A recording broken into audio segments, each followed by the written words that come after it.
All right. You know what it is. You know who it is. We're back. We got another episode of the Fight Cast, episode 21. Had a lot of stuff happen this weekend. We had the heavyweight championship for UFC. Francis Ngannu might be the scariest person on the planet.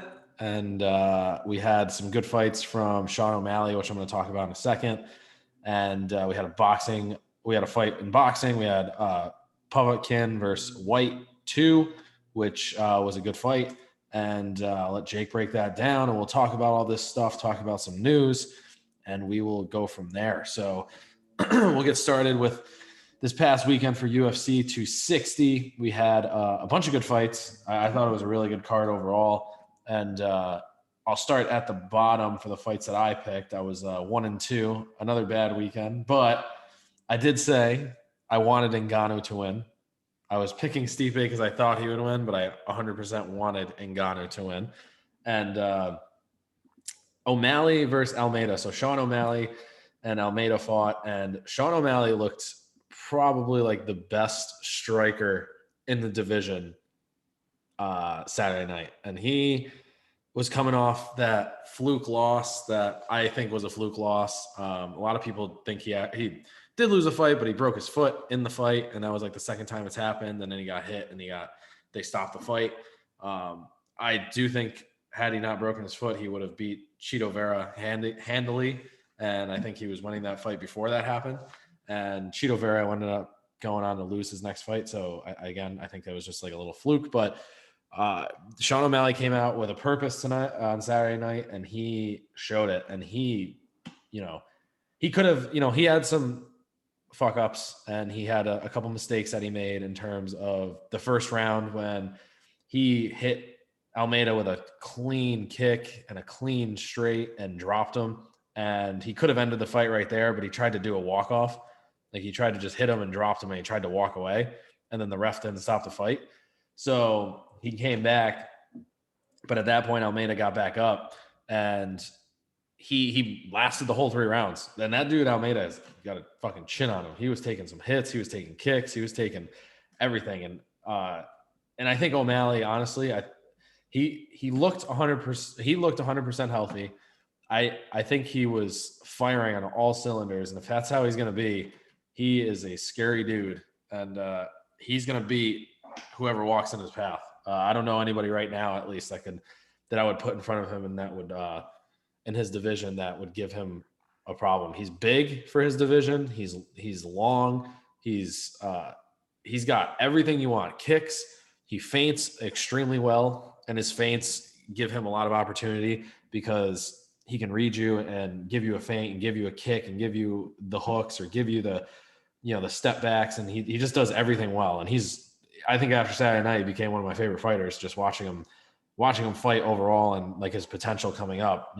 Obviously he looks like a goon with his hair. His hair is like yellow and blue, which kind of sucks, but he's a great fighter. I'm excited to keep watching him. I was excited before to keep watching him, but after Saturday, he really showed up. And it was one of those things where, looking at him from his last fight into this one was what's going to happen when he comes out. Is he going to be better? Is he going to be there, or is he going to be worried about that? And even after the fight, he was saying he's 13-0. He's been on this thing the whole time that he didn't lose that last fight. It was just a fluke. So, but he is 12-1 now, or 13-1.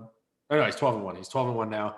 And whatever happens with him next, they're talking about Dominic Cruz. I think he washes Dominic Cruz. I think he would sit Dominic Cruz down in like the first round. I know Dominic Cruz is good, but he's a lot older, and he was on the prelims his last fight, which I didn't even realize until the night of the last UFC card. But I don't think he stands a chance against O'Malley.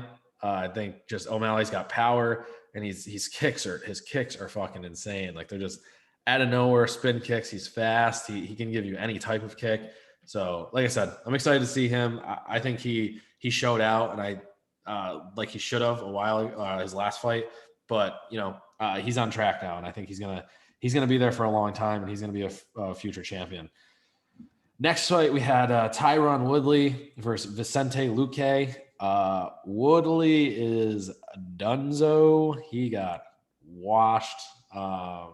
he looked really good coming out. He was throwing, the only thing was he was throwing bombs. Like he wasn't even like, he was not trying to waste time. He was literally just throwing haymakers, and he connected on one and he wobbled Luque. And then Vicente Luque just came back and hit Woodley with a clean left, and he was done. It was like he was on empty legs. The legs were just wobbling. He was just standing there, just throwing whatever he could to stay alive. Luque got him down, hit him with I think it was a Darce. I think he got him with a Darce choke, and that was it. It just wasn't good. I don't know what's going to happen with Woodley now. This, like I said last week, I thought he definitely came out with the intentions of what I thought he was going to, which was if he doesn't win, this is going to be his last fight. And I hadn't seen Woodley come out like he did on Saturday since like the first time he won the belt. And he came out fast. He came out hard. He came out throwing punches, wasn't waiting for the other person to do anything. And he looked good. And then he just got caught. That was it. And then as soon as he got caught, it was bad. Like it was a bad one. He got caught and his legs were just Bambi legs. And then he got hit a couple more times, he got taken down, and that was a fight. So for him, it's a question of, is the UFC going to keep him at this point? He's on a 4-fight losing streak. The thing with him before was he lost to champions. He lost to Colby Covington.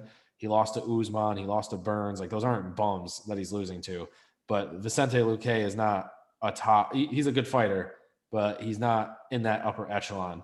And to lose to him in the fashion that he did just kind of shows where Woodley's at right now. And it sucks because he was a monster when he won his title. And he was, he's just one of those fighters that was top of, he was the head of the division until all of this happened. So, but anyways, whatever happens with Woodley next, UFC, if they cut him, there's always Bellator for an opportunity.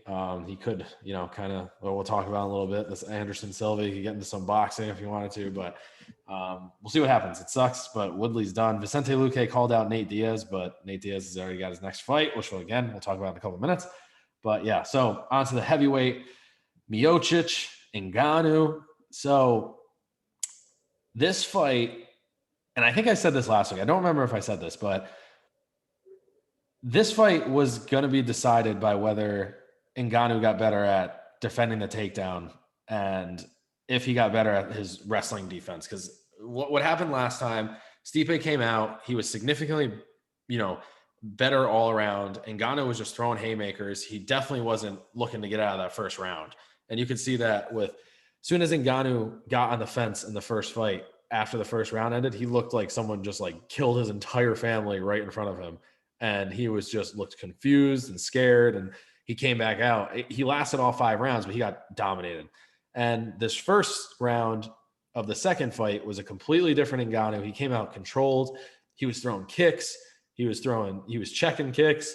He was using the jab. He was, it wasn't the cleanest punching, but he is strong enough and big enough where I guess for him it doesn't really matter with the 4-ounce gloves. So that first takedown that Stipe attempted, Ngannou stuffed it, and right from then I was like, oh, that's it. I knew it was gonna end from that point, and I knew Ngannou was gonna win because unless Stipe, I don't know what happened. He didn't go for another takedown after that, and I think he felt the power of Ngannou like blocking that, and he was like, oh fuck, like I don't know what I'm gonna do. So Ngannou blocked that first one. He dropped him with a jab, and then Stipe got out of it, got back up, and there was a quick little exchange before Stipe actually got knocked out. And he definitely caught Ngannou with a left, and he wobbled him a little bit, but fucking Stipe just left his head open, and soon as fucking Ngannou connected, it was done. Like he wasn't coming back. He had one of the nastiest little falls I've seen. I'm glad his knee was all right because he fucking collapsed on his back knee and like folded like a chair, and it was not good. But Ngannou, he looked like a scary dude if he's in control. He was calm. He was collected. He was making sure his kicks were in the right spots. He was using all of his tools. He had the takedown defense. He looked to be a little bit winded after the first round. Even in the first round, he was breathing through his mouth a little bit. and that worried me. But he got out of the round. He knocked out Stipe, and that was the question. That was my other question: was would Stipe be able to handle the the power of Ngannou this time around? He's a little bit older. It's not so much that like as soon as you get older, you're not going to be able to take the punches, but there's only so many punches from Francis Ngannou you can take and still be standing. And this one was just clean. He caught him, and that was the night. And I think Stipe is unfortunately going to be the odd man out here. And which sucks because he should get a third fight with Ngannou, but there's a couple bigger fights that I think people want to see. One being John Jones and the other being Derek Lewis, as Derek Lewis has come up, and Derek Lewis was the last guy to beat Ngannou. And in that one of the worst fucking fights I've ever seen in my life, where literally they threw like 17 punches each. It was terrible. And so and from what I'm seeing, John Jones or Derek Lewis are going to be his next fight. I would love to see them run it back with Stipe again. I think with seeing this, I don't know that Stipe does stand a chance at the moment, unless he changes his game and he knows he can get Ngannou down. But I don't know that, with the way he fought last time, or this Saturday, that he's going to be able to get that chance. And I really want to see Ngannou versus John Jones, and that's why I wanted Ngannou to win. That was my main reason, was because I think that John Jones versus Stipe I think it's a good fight, but I think John Jones would whoop Stipe. And I think that Ngannou has the intangible of power, and he's just a lot bigger and stronger than John Jones to actually put up a better fight at this point. But John Jones is talking pretty reckless, and he wants a lot of money. And I don't know that they're going to give it to him. He said today that he said they offered him like 8 to 10 million. And he's like, that's not nearly enough. I'm not taking that to fight Ngannou. And I think he's being smart in negotiation, but I think that they're going to make this fight happen regardless. Something's going to happen for it. I think Ngannou and John Jones will be on par in terms of hype and like build up to Conor and Khabib. I don't know that it'll be as big as that fight, but I think it'll be very close because the heavyweights, they're big dudes. Ngannou's really come along as like the star in the UFC because of his story, and he's just a freak human. What were you gonna say? But like, let's be honest, man. Do you really think that as powerful and as intimidating as Ngannou is, that he's skilled enough to fuck with John? I don't. But I think that he puts up a better fight. And I think John Jones has gotten hit a lot in his last couple fights, especially against Dominic Reyes.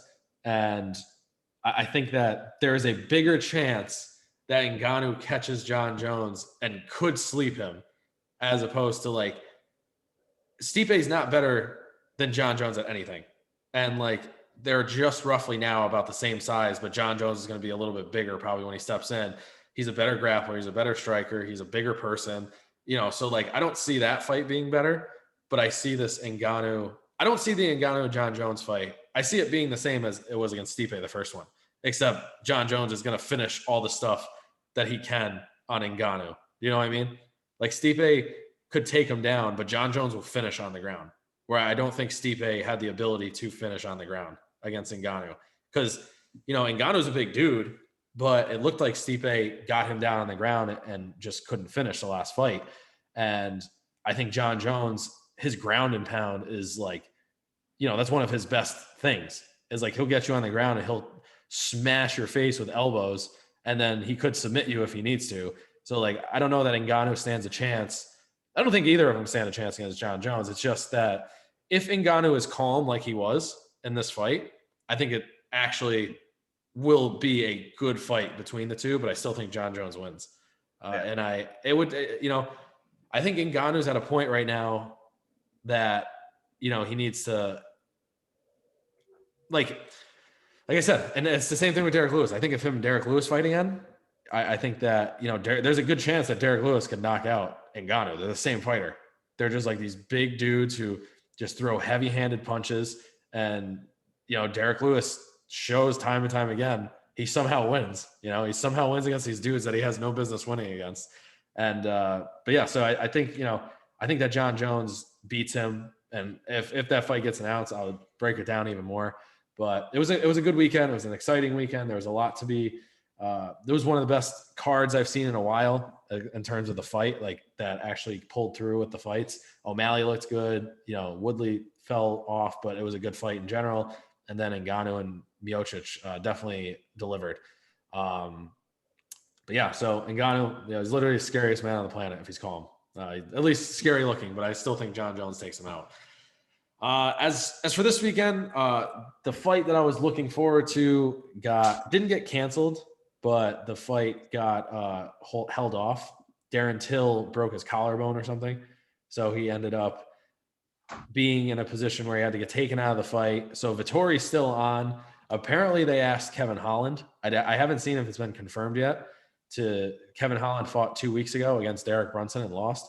So I'm not a fan of Holland at the moment. I think he needs to really. I don't think after his last fight he deserves an opportunity like that, because if he comes in somehow and beats Vettori, he's going to be calling for the. I don't know that he should, but he may start calling for the belt against Izzy, and it might be a hard fight to turn down because him and Izzy have had a lot of back and forth in the last couple of weeks. Izzy actually lost his BMW sponsorship because he told Kevin Holland he was going to rape him on Instagram, and BMW dropped him.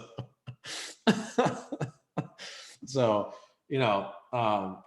obviously rape's not a joke, but Izzy didn't mean it in that way, and he lost his sponsorship because of it. Listen, rape is a joke. I mean, it's funny when a grown man says that to another grown man, and they're both fighters. Yeah, rape you. We all know that he doesn't mean that I'm going to forcibly have sex with you.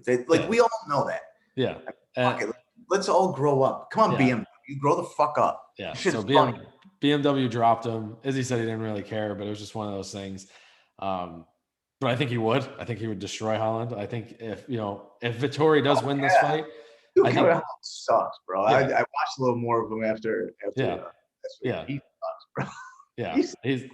He's just a lanky dude who just for the past, last year, he just had it was his year. I don't know, he just had a lot of good moments.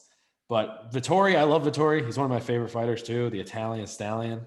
And I think he's going to win this fight handily with Till being out. I was really looking forward to see Till because Till has been that dude that's been on the up and coming, but he's been out in the last couple of years and some freak stuff that's happened and injuries and whatnot. But, we'll see what happens with Vettori. I'm hoping that Till gets another chance soon. I don't know how bad the broken collarbone is. I don't know if it was something that just happened or has been happening and he kind of pulled out last second because of it.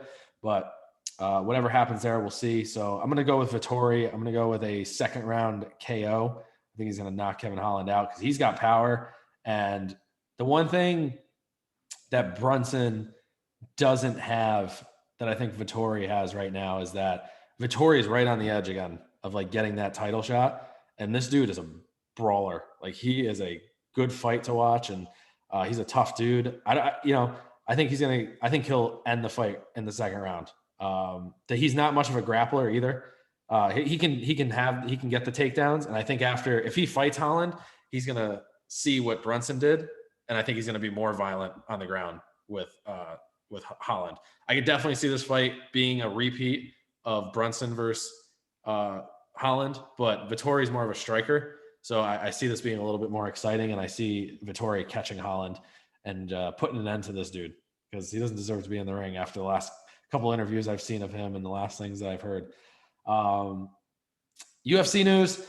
We got a couple cool, good fights that have been announced. Nate Diaz is back against Leon Edwards. Leon Edwards just fought a couple weeks ago against Bilal Muhammad, the whole eye poke situation.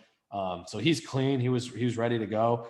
May 15th, he's going to be fighting Nate Diaz. I'm super excited to see Nate Diaz back in the ring. I think Nate Diaz is going to win this fight. But Leon Edwards is 9-0 in his last fights, not counting the last fight that he just had against Bilal Muhammad. I think Nate Diaz is just a hard dude to put down. And I think if he gets him on the ground, he's gonna win. So I'm gonna go. We'll break that down. But Nate Diaz, Leon Edwards, May 15th. Tony Ferguson versus Ben Dariush is going to be announced for May 15th as well, I believe. I think it's going to be on the same card. And I think that's the Chandler Oliveira lightweight fight. I don't know if I said this last week, but Connor and Dustin is looking like it's going to be July 10th. I think they're trying to figure out where exactly it's going to be on July 10th, but I'm definitely excited, looking forward to that. I should. Yeah, that's good. That's going to be a barn burner, man. I see Connor's posting pictures already, back in camp, riding his bike at the beach, totally ready to get back into a fight. It looks like. Yeah. I'm excited because I should be down there for Dustin's camp, so I should be able to see the tail end of Dustin's camp before he gets the fight. So I'm pretty excited to see all that stuff. I haven't told anybody yet. I probably shouldn't have said that, but whatever. Anyways, cool. So we'll get into the boxing stuff. We got Povetkin and White. Let Jake break down that fight. Yeah. So first, let me just say that both of the legends' sons won. Costazu's son Tim. Oh yeah. Okay. I think a decision. I didn't get to see any of it. I don't know what it was shown on. I know the fight was in Australia. I would have rather seen that than Ricky Hatton's son fight, because it was not pretty. But Tim Tszyu won a decision. I think it was a decision. Caleb Hatton, or Campbell Hatton, I'm sorry. I don't know why I called him Caleb. Campbell Hatton. They put him in there with a dude that was 0-10. 0-10? The dude was 0-10, but he had never been knocked out. So that just tells you 0-11 with one rounds and rounds of beatings. So he's tough. It was really hard to adequately analyze Hatton's performance. One, because it was his pro debut. You're excited and a little reckless in your pro debut, usually anyway, and you're fighting bums. And because you're so reckless and excited, you do things that would get you hurt against seasoned veterans. So it's hard to tell if decisions, like certain shots he was shooting, were the right ones. But I can tell you that he looked pretty quick. His hands looked pretty fast. His body work looked fucking great. Like he was throwing some killer shots to the body. My opinion, he needs to get a little bit lower. He needs to bend his knees a little bit, because he looked like he was a couple inches taller than his opponent. So he was throwing body shots from an upright position, which was taking some steam off of it, or maybe he got him out of there earlier, because he hurt him a couple times with some lefts to the body. But you could see it was only a 4-round fight, and the end of the second round, Hatton looked like he blew his load already. You know what I mean? Yeah. Again, you could tell the excitement was getting him. You could tell he was tense. He was not loose. And the other thing is, he was at times moving his head well, defending well, but he wasn't doing it in the fire. So what I mean is that he was separating his offensive attack from his defensive maneuvering, right? It was either or. It was either he was standing on the outside doing all this head movement and footwork, or just on the attack. So there was no chance for him. He didn't really give himself the opportunity to counter at all. If he had, he probably could have got the guy out there, because, like I said, he hurt him a couple of times with some body shots. So overall, and the other thing is, Campbell Hatton, I guess, has very little amateur experience. So he's got a pro debut and is basically just been working in the gym, having a pro as a dad, taking in all that knowledge. But the actual experience in the ring is not there, and you could definitely fucking tell.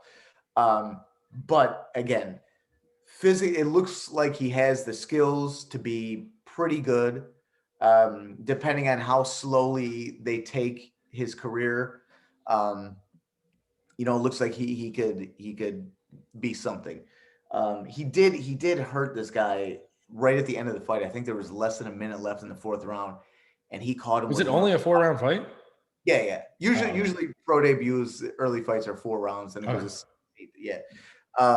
Unless you're Lomachenko and you have 400 amateur fights, then you come out and fight 12-round championship fights in your second fight. But yeah, so there was less than a minute left. Hadn't hit him with one of those lefts to the body, and that dude like dug his elbow like right into his hip and just walked straight back. But then Hatton was too tired to finish him off. Because I think that was a shot he probably could have finished him off had he picked his shots better. So it was interesting to see. The other thing is that one of the most important things, the mindset, the spirit of a fighter. It definitely looks like that's there. It definitely doesn't. He doesn't strike me as the rich son of a boxing legend in the way that he fights. Yeah.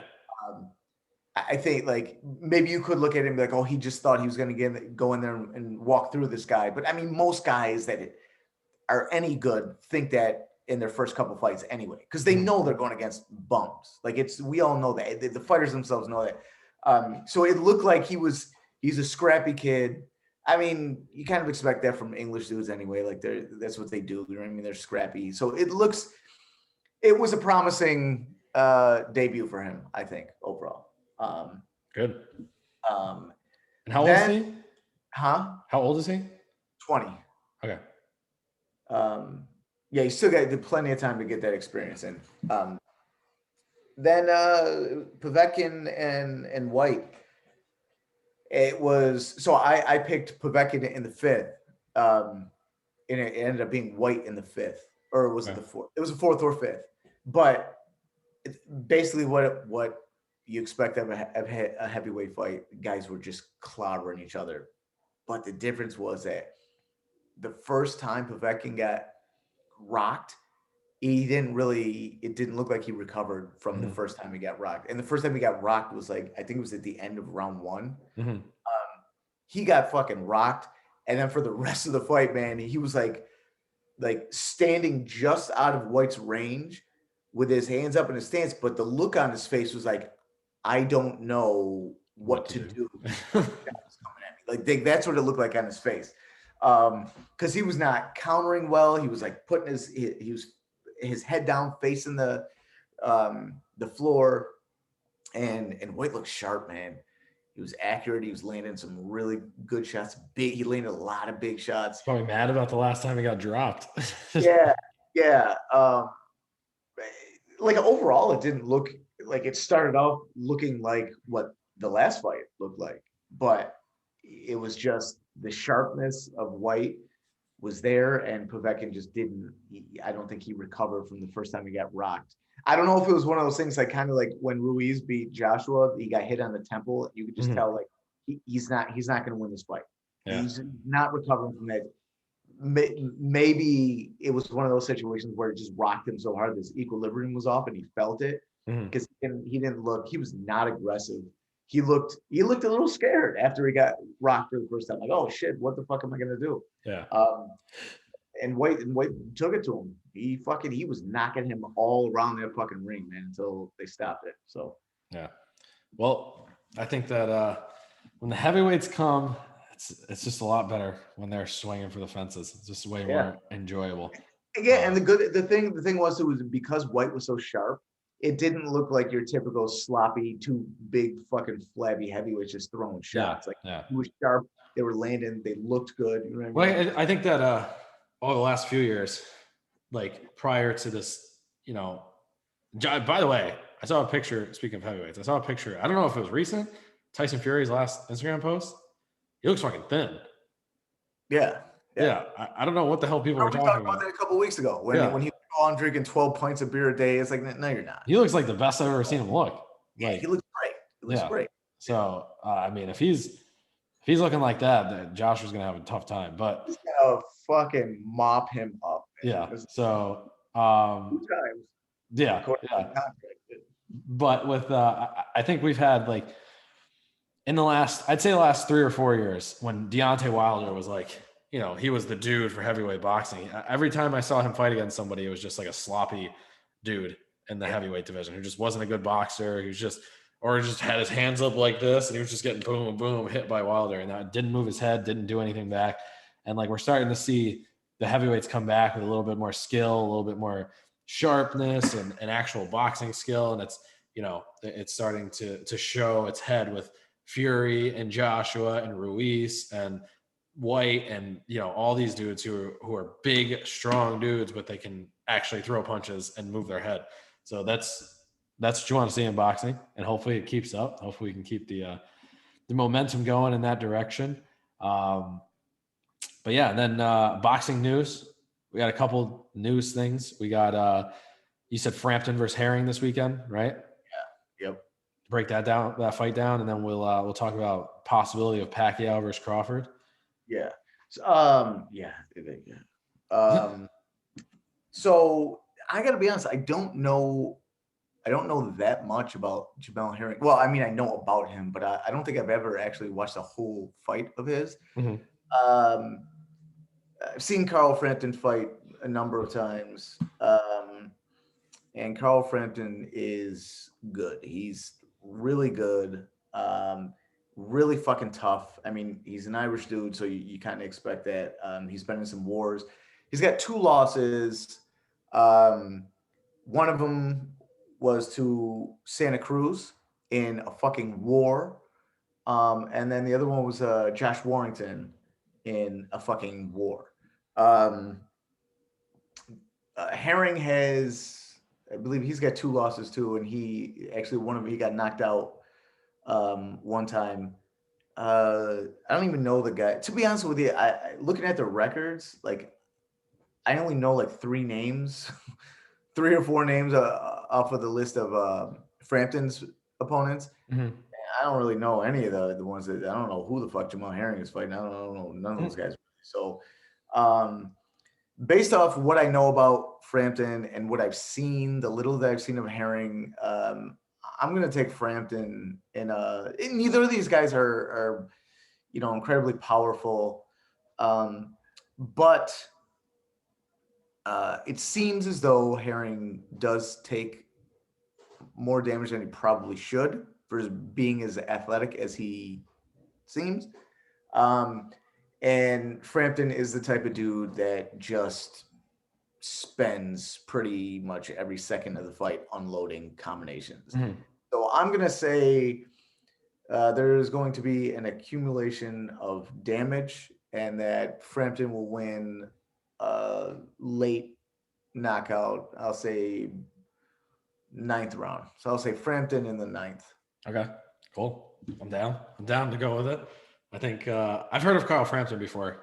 Jamel Herring I've heard of as well. And I know that, like, kind of what you said is just kind of like the they're both good fighters, but I haven't heard of Jamel Herring like recently in terms of like having anything great. I'll have to watch a couple of them before the fight. But yeah, then possibility of Pacquiao versus Terrence Crawford. I saw a funny meme earlier. I put it on my Instagram story. I don't know if you saw it, but it was Pacquiao in a Nets jersey, and it said he signed with the Brooklyn Nets because everybody signed it with the Nets. So funny. But yeah, so there's possibility of Pacquiao and Terrence Crawford fighting each other. That would be a banger to say the least. I think that it's one of the few fights for Crawford right now. I don't know that there's much else out there for him in terms of fighting somebody, and Pacquiao has been linked with a couple people, along with Mikey Garcia. I think I said a couple weeks ago I saw Ryan Garcia, obviously, and then now Terrence Crawford. Any other news that you've seen on that? No, I just know if it does happen, it'll be cool, but it's bad news for Pacquiao. Terrence Crawford with the length, the boxing skill, being fucking like 14 years younger. It's just not good news for Pacquiao. But I'm sure Pacquiao will make it exciting. That's what he does. I mean, he's a fighter through and through, so he'll make it exciting. You think he stands no chance, or you think he's? I don't think he stands. I don't think he stands. I don't think he's going to be able to land. Like his arms are too short. And he doesn't have the explosion that he did 10 years when he was in his mid 30s. He's in mid 40s now. Like, yeah, he's still athletic, but You talk about Crawford with a guy who can throw power from pretty much any angle with either hand. Yeah. And is super smart. His ring IQ is through the fucking roof, and he's got that length on him. I don't see Pacquiao standing a chance. He's got that old puncher's chance because he's got Yeah. that power. I just don't think he's going to be able to land that shot or enough shots to do any real damage to Crawford. Yeah, that's what I think about him. Honestly, I think Crawford's going to box the fucking shit out of him. To be honest with you. Yeah. Well, I just think of his height and his size in general. Like, I think that like it's gonna be hard for him to get inside, and if he does get inside, it's gonna be fucking hard for him because Crawford has both of those abilities. Like he can beat Pacquiao inside, and he's got the length to keep him away. So, well, just think about it. Like when Pacquiao fought Mayweather. Yeah. His whole thing, Pacquiao's whole game is to fucking charge in with a bunch of straight punches, and then somewhere in there, fucking crack you with one of those hooks or uppercuts. Yeah. Problem is, like, someone like that's really smart, like Mayweather, is like inviting him in, blocking everything, smothering his fucking punches, catching him with little counters, and then getting out of there. Yeah. And Bud Crawford is smart enough to do all that, except Bud's a little more aggressive, stronger, definitely more power at this point than Mayweather did at that point, and he can do damage. So yeah, and I think that I think it'll be a good fight, and I think it would be a good build up to a fight. But I think that certainly be exciting. Pacquiao's probably got better options in terms of winning. I don't know that Crawford has better options. He's got better options for his health. Yeah, you know what I mean? I don't know that Crawford has better options. Though is the thing. So no, it seems like Errol Spence doesn't really want to fight him. So Errol Spence would get rocked. Yeah, I think so too. Yeah. There's a lot of people out there on the Errol Spence train, though. You look at Instagram, man. There's every time Bud Crawford is brought up by like Top Rank or something, there's a lot of haters out there. People like, oh, Bud Crawford never fought anybody. Errol Spence will do this, man. And it's boxing community is split between them two. Personally, I don't think as good as I think Spence is very, very, very good. I just think that Bud Crawford he's on that level with like Canelo, where like his ring IQ combined with some of his skill set, his physical skill set, is just a notch above everyone else. Yeah, that's where I think he's at. That's my personal. So I don't think it's a question. Yeah, I don't either. And that's why. And like they were talking about fucking Spence fighting Canelo too. That's idiotic. He'll die. Bad news bears for him. All right, I got a couple more things. We got, I know probably Jake doesn't want to talk about this too much, but it's news. It's boxing. Anderson Silva, UFC legend, fighting Julio Cesar Chavez Jr. I think in a couple months. I think it was in May. I think they announced. That's the date? Yeah. Find the date because that's pretty much that'll be the date that Anderson Silva dies. Yeah. No. It's June. Sorry. June 19th. So June 19th is what we're going to be reading. I don't really understand it because his last fight, Anderson Silva's last fight, he fought Uriah Hall. And Hall is a good striker, not a great striker. He's not very clean, and he got fucking whooped. So for him to go into a fully striking match when Anderson Silva's main skills are his kicks and like his ability to kind of like mix everything up. I don't really know what he's doing here. He's gonna get hurt, and he didn't. I think Jake's serious. Like he may actually get like badly hurt because it's just boxing, and I don't know that he has the head movement anymore like he used to. And that used to be one of his things, was his head movement. And then even when he was doing his head movement, he did it too much and got knocked out against Chris Weidman. And like I don't know that he has that right now, especially against a dude who's how old is Cesar Chavez Jr.? I think he's right around 30. I think he still might be, like 29. So I know he's still young. He's still in his prime. And again, Chavez is not. He's not really that good, but he's naturally a really fucking big guy, and he's got really heavy hands. And if Silva doesn't go down and is allowed to stand there and take punishment, it really fucking Chavez could really do damage to him, serious damage. Yeah, and again, I'm interested to see what if they talk about this a little bit more and why he did this, but I don't see this ending very well for him. I think this is not the way you want to go out. And a lot of these dudes are turning to these boxing matches for some reason and trying to continue their career down this path.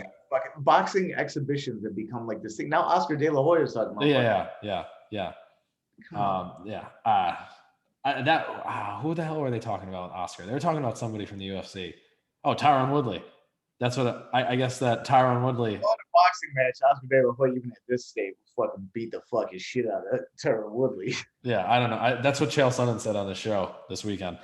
Yeah. I don't know why that would happen, but we'll see. It hasn't been announced yet. There's been nothing announced about it. But and last but not least, we'll talk about this Askren Paul press conference. I don't know if you did watch any of it, but I saw some of it. Jake Paul is fucking cringy, and he clearly showed. And this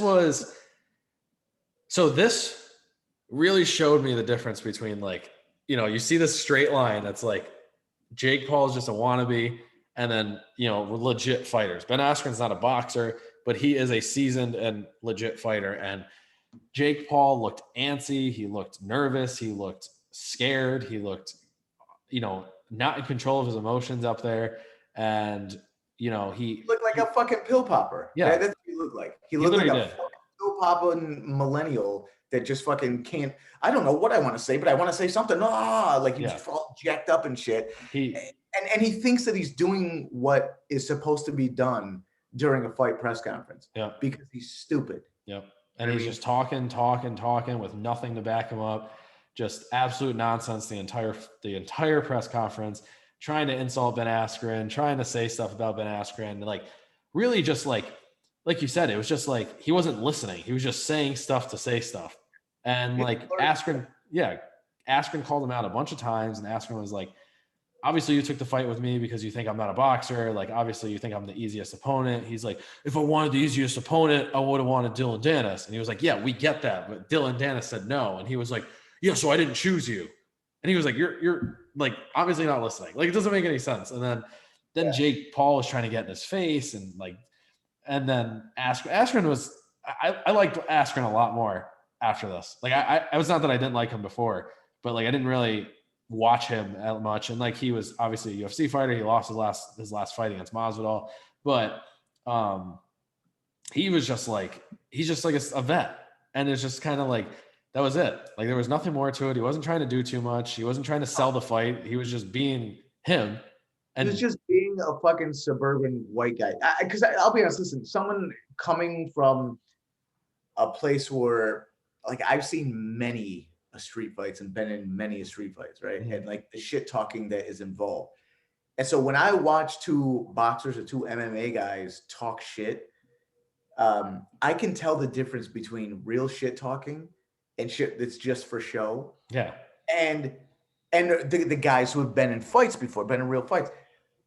The way that these guys were, even Ben Askren, like some of the shit that he was saying, it's like, dude, this guy, like, it's obviously he's been in fights before. Yeah. But I don't think he's ever been in like a real street fight, because the shit talking was the corniest fucking white suburban school bus bullshit that I've ever. I don't think Askren's listening to both of them. I was like, what are you saying? Is it supposed to hurt someone's feelings? What do you guys are so awful. Like, I wanted, who was it? Al Bernstein was the moderator. Yeah. I wish he would have got up and just grabbed them both by the neck and smashed their heads together like a fucking cartoon. Yeah. Oh my God, it was so. Al Bernstein must have been dying on the inside. Like, well, what the fuck am I doing here? Yeah. I won't rub his fucking eyebrows, his brows. He's like, what? Well, you know, I've been calling boxing for almost 40 years. What the fuck am I doing here? Yeah. I mean, it was just. I hope he got paid a lot of money for having to sit. He probably did. Fucking idiots. I'm assuming, but there was a lot that went on behind the scenes. I saw videos of, like, Jake Paul was like basically just harassing Ben Askren, and just. He had like a group of 17 people, and he went and got in Ben Askren's face. Because he thinks that is tough guy shit. Yeah. And that's not tough guy shit. That's white kid shit. I watch a lot of rap videos, and I watch a lot of documentaries about dudes in the hood. And I think this is what you do. You know what I mean? I think this is what tough guys do Yep. And it's not. It comes off as so fucking fake. I mean, you could tell that everything that Jake Paul does is manufactured to please a bunch of fucking teenagers on Instagram. Like that's his whole thing. And then from Ben Askren, it's like, yeah, I've been in fights before, but I don't like this is new to me. This whole shit talking thing, because I come from a place where, okay, the matches are set up and you go in and you fight. And now it's like, I have to defend myself in a different way, and I don't know how to do that. And it was really fucking hard to watch. Yeah, like I said, I don't think Askren was going into that like looking. He was just more like, you're actually like an idiot. Like he's just kind of like. Yeah, I know. But my point is that when he got to that point, he didn't know how to handle it. Yeah. He was just like, oh yeah, like he was saying things that, again, like he thought like, okay, this is how I counteract this dude's fake toughness with this like seasoned toughness. Yeah. But it still didn't come off as tough. You know what I mean? It's just really, it was bad, both of them. And then at the end, they faced off, and Jake Paul said some stuff, and Ben Askren just like put his hand in his face, and Jake had the weakest push, and that right there was like one of those things that you were just talking about. Like a dude who's, first off, a dude who's been in like a street, and I've never been in a street fight, but like I've seen enough of these guys and like people who legit like would kill someone. And like for example, Nate Diaz. Like Nate Diaz is just the quintessential dude that I think of when I think of like dude's probably been in more street fights than half the world is. He's probably covers 50% of the world's street fights. But like that dude, if you get that close to him, he's not going to let you get that close. And then Jake Paul, put his face, and it just looked like he had no idea what to do. He was just like, I got to do something. Like I got to react in some way. And he just pushed him and then hit him with like this little like slap hook to the stomach. And then I saw a video of Jake Paul after on Instagram. He's like, I wasn't going to let Askren do it. I hit him with a nice right hook to the stomach. He's like, he's going to remember that one.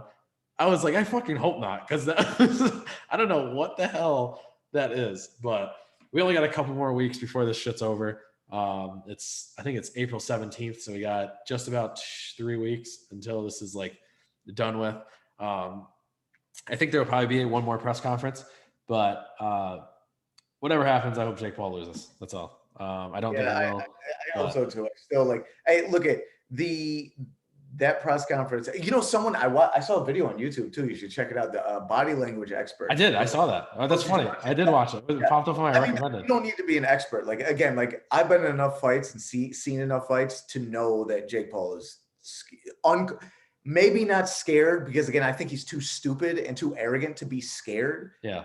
But definitely nervous and uncomfortable. Well, right. I was listening to an expert to know that. Like he's definitely uncomfortable. I was listening to a breakdown about it, and they were talking about this whole situation and like why this is actually different for Jake as opposed to like the other two people he's fought. Obviously, the other two weren't fighters.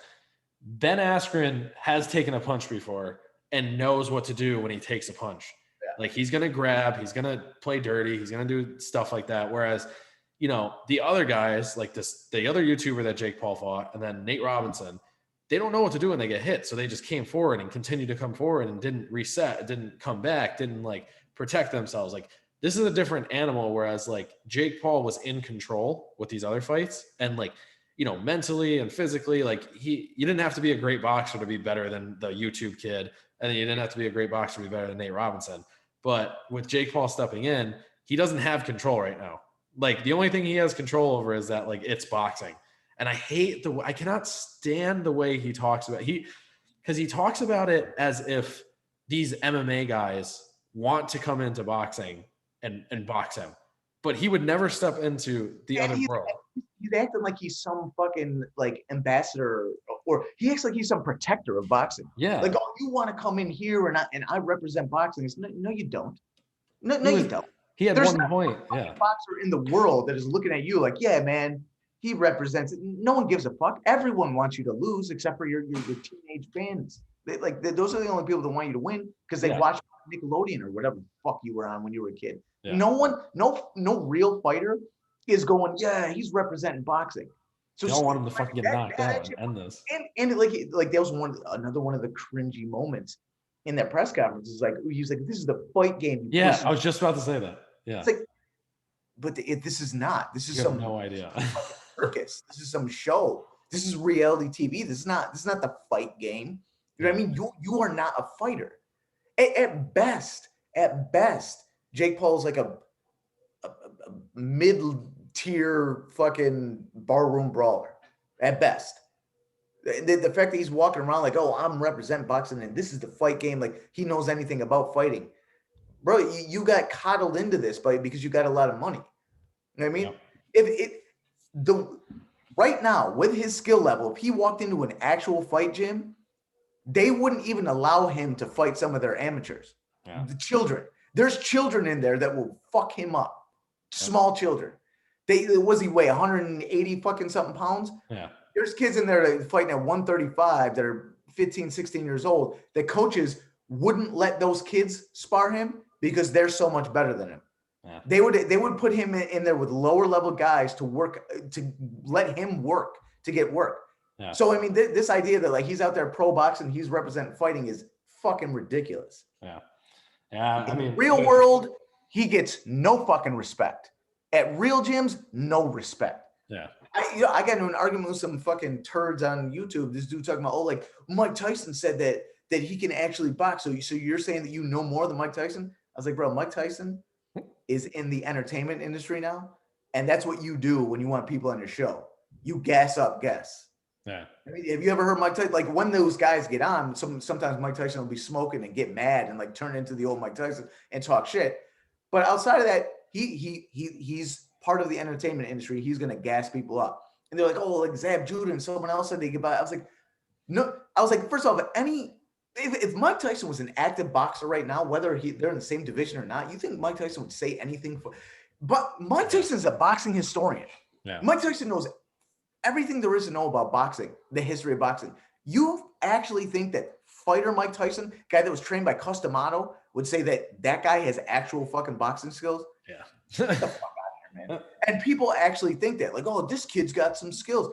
Yeah, all of you fucking guys on Instagram that like his dumb videos and prank videos or whatever the fuck he does are like, yeah, he's actually got skills. Because you're all fucking white kids from the suburbs that don't know a fucking thing about fighting.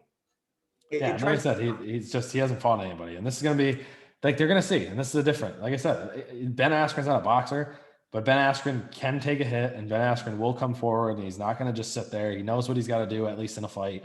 So I think it'll be a different situation. I think Jake Paul is gonna be, and I'm interested to see Jake Paul again. Now, I don't think he's gonna knock Ben out in the first. I don't think he's gonna be knock him out in the first round. I think if he does win, it'll be like later in the fight, and it'll just be Ben Askren taking too many hits because he literally doesn't move his head. But granted, he does somewhat move his head. It's going to be scary for Jake Paul to be like, does he have the conditioning? Does he actually have like the wherewithal to be like, all right, I'm in round 5. Like I've been fighting for 5 rounds, and Ben Askren's still going to be coming forward.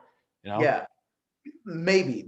I actually had a conversation with one of my clients the other day about this, and the thing for me is, in order for Ben Askren to win based on Jake Paul's lack of conditioning and lack of ring generalship and IQ and his lack of all the skills that he has, right? That would require Ben Askren to be skilled at boxing, to have enough ring IQ himself. Now, yeah, he's an experienced fighter, but he's not an experienced boxer. So what is his strategy for getting Jake Paul tired and gassing himself out? What is it? Yeah. I don't think that he has enough experience boxing to come in with a fight strategy, a game plan that is going to be enough to tire Jake Paul out. Yeah. And I don't think he has enough physical skill. I don't think he knows how to move his head. I don't think he knows how to land counters the right way. So, well, I think that fight experience is going to make it a little rougher for Jake Paul. I don't think Ben Askren in the end is skilled enough to have a strategy to stay the fuck out of the way of one of those big bombs that Jake Paul is going to end up throwing. Yeah. It's going to be ugly as fuck, but it's going to end up landing at some point, and it's going to knock fucking Ben Askren out. Yeah. As unfortunate as that is, and as much as I don't want to see it, I would love to see Ben Askren's little fucking, scrawny, flabby, weirdo looking ass knock Jake Paul out. I don't see it realistically happening. Yeah. Well, we'll see what happens. That'll be happening April 17th. We'll cover it a little bit more and break it down. I'm sure there's going to be more stuff that comes out about it in another press conference and whatever. I'll break it down. Yeah, I'll break it down in a little more detail after I see some Ben Askren hitting the mitts with Freddie Roach. Yeah. And I forgot he's been working with Freddie Roach. We'll see. But if you guys have any questions, let us know. Any comments about the fights coming up, your predictions, we'd love to hear it. And we'll see you guys next week. Peace. Peace.